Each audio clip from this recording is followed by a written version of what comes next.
നമസ്കാരം. പുരി ശങ്കരാചാര്യർ അയോധ്യയിലെ വിഗ്രഹപ്രതിഷ്ഠയെക്കുറിച്ച് ഉയർന്ന വിവാദത്തിൽ വളരെ ശക്തമായ നിലപാടെടുത്ത രാജ്യത്തെ പ്രധാന പുരോഹിതനാണ്. പുരി മഠാധിപതിയുടെ പ്രസ്താവന വന്നതിനെ തുടർന്ന് ജോഷി മഠത്തിലെ ശങ്കരാചാര്യൻ അവിമുക്തേശ്വരാനന്ദയുമായി മുതിർന്ന മാധ്യമപ്രവർത്തകൻ കരൺ താപ്പർ അഭിമുഖ സംഭാഷണം നടത്തി. അതിൽ അദ്ദേഹം ഒരു ചോദ്യം മുന്നോട്ട് വെച്ചു. രാഷ്ട്രീയക്കാർക്ക് അവരുടെ പരിമിതികളുണ്ട്. അവർക്ക് ഭരണഘടനയ്ക്ക് കീഴിൽ ഉത്തരവാദിത്വങ്ങളുണ്ട്. മതപരവും ആത്മീയവുമായ മേഖലകളിൽ നിയമങ്ങളും നിയന്ത്രണങ്ങളും ഉണ്ട്. അവർ നിയമങ്ങൾ പാലിക്കണം. രാഷ്ട്രീയക്കാർ എല്ലാ മേഖലയിലും ഇടപെടുന്നത് ഭ്രാന്താണ്.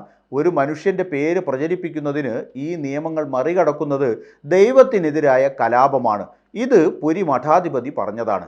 ഈ ചിന്തയോട് നിങ്ങൾ യോജിക്കുന്നുണ്ടോ? ഈ ചോദ്യം കരൺ താപ്പർ ജോഷി മഠത്തിലെ ശങ്കരാചാര്യർക്ക് മുന്നിൽ വെച്ചപ്പോൾ ഞാൻ പൂർണ്ണമായും സമ്മതിക്കുന്നു എന്ന മറുപടിയാണ് അദ്ദേഹം നൽകിയത്. ഞാൻ 100% സമ്മതിക്കുന്നു. കാരണം ഞങ്ങളുടെ ചിന്തകൾ പുരിയിലെ ശങ്കരാചാര്യൻ പൂർണ്ണമായി പ്രകടിപ്പിച്ചു. രാഷ്ട്രീയക്കാർക്ക് മാത്രമല്ല, എല്ലാവർക്കും ഒരു പരിധിയുണ്ടെന്ന് വ്യക്തമാക്കാൻ ഞാൻ ആഗ്രഹിക്കുകയാണ്. ഇത് ഞങ്ങൾക്കും ബാധകമാണ്. ഞാൻ രാഷ്ട്രീയത്തിൽ ഇടപെടാൻ തുടങ്ങിയാൽ ഞാനും എൻ്റെ പരിധി മറികടക്കുകയാണ് ചെയ്യുന്നത്. അതുപോലെ രാഷ്ട്രീയക്കാർ മതത്തിൽ ഇടപെടരുത്. ഇരുവരും തങ്ങളുടെ പരിധികൾ മനസ്സിലാക്കുകയും ഇടയ്ക്കിടെ പരസ്പരം സഹായിക്കുകയും ചെയ്യുകയല്ലാതെ അതിർത്തി ലംഘിക്കുന്നത് ശരിയല്ല. ധർമാചാര്യന്മാർക്ക് പ്രാധാന്യമുള്ള മതമാണിത്. മറ്റാർക്കും അതിൽ കൂടുതൽ പ്രാധാന്യം നൽകാനാവില്ല. ശ്രീരാമൻ്റെ ജന്മസ്ഥലമായ പുണ്യഭൂമിയിൽ ഇത് ഇപ്പോൾ വ്യക്തമാക്കേണ്ട ഒരു കാര്യമായി തീർന്നിരിക്കുന്നു.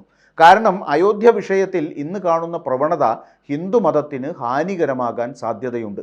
ഇങ്ങനെ പോയാൽ ആളുകൾ അയോധ്യയുടെ ചുവട് പിടിച്ച് വേദങ്ങളെയും ധർമ്മശാസ്ത്ര ഗ്രന്ഥങ്ങളെയും അപമാനിക്കാൻ തുടങ്ങും. അതുകൊണ്ടാണ് പുരിയിലെ ശങ്കരാചാര്യൻ ഉപയോഗിച്ച വാക്കുകൾ വളരെ ശക്തമാകുന്നത്. രാഷ്ട്രീയക്കാർക്ക് അവരുടെ പരിധിയുണ്ടെന്നും രാഷ്ട്രീയക്കാർ എല്ലാ മേഖലയിലും ഇടപെടുന്നത് ഭ്രാന്താണെന്നും അദ്ദേഹം പറഞ്ഞു. ഒരു മനുഷ്യൻ്റെ പേര് പ്രചരിപ്പിക്കുന്നതിനായി ഈ നിയമങ്ങൾ മറികടക്കുന്നത് ദൈവത്തിനെതിരായ കലാപമാണെന്നും അദ്ദേഹം കൂട്ടിച്ചേർത്തു. പുരിയിലെ ശങ്കരാചാര്യർ മിസ്റ്റർ മോദിയെയാണ് പരാമർശിക്കുന്നതെന്ന കാര്യത്തിൽ എനിക്ക് സംശയമില്ല. അദ്ദേഹം നടത്തിയത് മറഞ്ഞിരിക്കുന്ന ഒരു പ്രസ്താവനയല്ല. അതിൻ്റെ അർത്ഥം എന്താണെന്ന് എല്ലാവർക്കും മനസ്സിലാകും. എല്ലായിടത്തും മോദിയെ മാത്രമേ കാണാനാവുന്നുള്ളൂ എന്നതാണ് സത്യം. ഒരേ ഒരു മനുഷ്യനാണ് എല്ലാം നിയന്ത്രിക്കുന്നത് എന്നത് മറച്ചുവെച്ച വസ്തുതയല്ല. ഇത്രയും പറഞ്ഞതോടെ തൻ്റെ അഭിമുഖത്തിലെ ഏറ്റവും പ്രസക്തമായ ചോദ്യത്തിലേക്ക് കരൺ താപ്പർ കടന്നു. രാമക്ഷേത്രം രാഷ്ട്രീയവൽക്കരിക്കപ്പെട്ടതിലും പ്രാൺ പ്രതിഷ്ഠയ്ക്ക് അതിനെ ചുറ്റിപ്പറ്റിയുള്ള ധാരാളം രാഷ്ട്രീയ പ്രചാരണങ്ങൾ നടക്കുന്നതിലും നിങ്ങൾക്ക് ആശങ്കയുണ്ടോ? ഇത് ഇന്ത്യയെ ഒന്നിപ്പിക്കുന്നതിനേക്കാൾ ഇന്ത്യയെ വിഭജിക്കുന്നതിൽ കലാശിക്കുമോ എന്ന ചോദ്യത്തിന് അതെ, അതാണ് ആശങ്ക എന്ന ഉടൻ മറുപടിയാണ് അവിമുക്തേശ്വരാനന്ദ നൽകിയത്. അവർ ഭിന്നിപ്പുണ്ടാക്കുന്നു എന്നതാണ് ആശങ്ക. അവർ മതഹിന്ദുക്കളെയും രാഷ്ട്രീയവൽക്കരിക്കപ്പെട്ട ഹിന്ദുക്കളെയും തമ്മിൽ ഭിന്നിപ്പിക്കുകയാണ്. നിങ്ങൾ തെരഞ്ഞെടുത്ത പ്രധാനമന്ത്രി മതം അംഗീകരിക്കുന്ന പുരോഹിതന്മാരുമായി കൂടിയാലോചിക്കുന്നില്ല.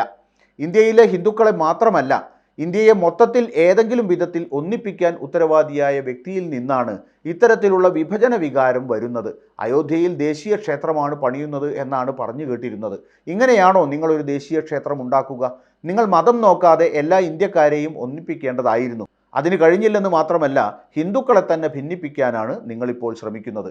ഹിന്ദുമതത്തിൽ ശ്രീരാമൻ മര്യാദ പുരുഷോത്തമനാണ്, അല്ലെങ്കിൽ ഏറ്റവും ഉത്തമനായ മനുഷ്യനാണ്. പ്രാൺ പ്രതിഷ്ഠയിൽ തൻ്റെ പേരിൽ സംഭവിക്കുന്നതിനെ അദ്ദേഹം എങ്ങനെ കാണും? ഇതാണ് കാര്യം. രാമനെ കൊണ്ടുവരുന്നത് അവൻ്റെ വിഗ്രഹം കൊണ്ടുവരികയല്ല. അതിനർത്ഥം അവൻ്റെ നീതി, അവൻ്റെ ആദർശങ്ങൾ, അവൻ്റെ ത്യാഗം, അവൻ്റെ നാടിനോടും ജനത്തോടുമുള്ള സ്നേഹം, അതൊക്കെ ഉൾക്കൊള്ളുമ്പോഴാണ് അവൻ എത്തുക. സ്വർണം കൊണ്ടാണ് ലങ്ക നിർമ്മിച്ചത്. രാവണ നിഗ്രഹത്തിന് ശേഷം വിഭീഷണൻ തന്നോട് അപേക്ഷിച്ചിട്ടും പിന്നെ രാമൻ ലങ്ക സന്ദർശിച്ചില്ല. ലങ്ക സ്വർണമായിരിക്കാം, പക്ഷേ എനിക്കത് ഇഷ്ടമല്ല. കാരണം എൻ്റെ ജന്മസ്ഥലമായ അയോധ്യയാണ് ഞാൻ ഏറ്റവും ഇഷ്ടപ്പെടുന്നതും തിരികെ പോകാൻ ആഗ്രഹിക്കുന്നതും. രാമൻ്റെ ഉപദേശം പഠിച്ചില്ലെങ്കിൽ പിന്നെ രാമവിഗ്രഹം അയോധ്യയിൽ കൊണ്ടുവന്നിട്ട് എന്ത് കാര്യം? രാമചരിതം ആളുകൾ പഠിക്കണമെന്ന് ഞങ്ങൾ ആഗ്രഹിക്കുന്നു. ഈ ആശയം കൈമാറ്റം ചെയ്യപ്പെടുന്നില്ലെങ്കിൽ നമ്മുടെ ക്ഷേത്രങ്ങൾ പാഴായിപ്പോകും. 10-15 കോടി ആളുകളെ മിസ്ഡ് കോൾ വഴി BJPയിൽ ചേർത്തിട്ടുണ്ടെന്നും RSSുമായി ചേർന്നാൽ 22 കോടി ഉണ്ടാകുമെന്നും BJP അധ്യക്ഷൻ അമിത്ഷാ പറഞ്ഞിരുന്നു.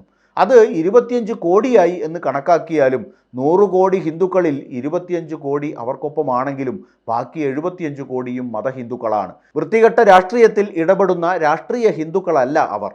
വേദസമ്പ്രദായങ്ങളെ ബഹുമാനിക്കുന്ന ആ 75 കോടി ഹിന്ദുക്കളും ഇപ്പോൾ അയോധ്യയിൽ നടക്കാൻ പോകുന്ന കാര്യത്തിൽ അസന്തുഷ്ടരാണ്.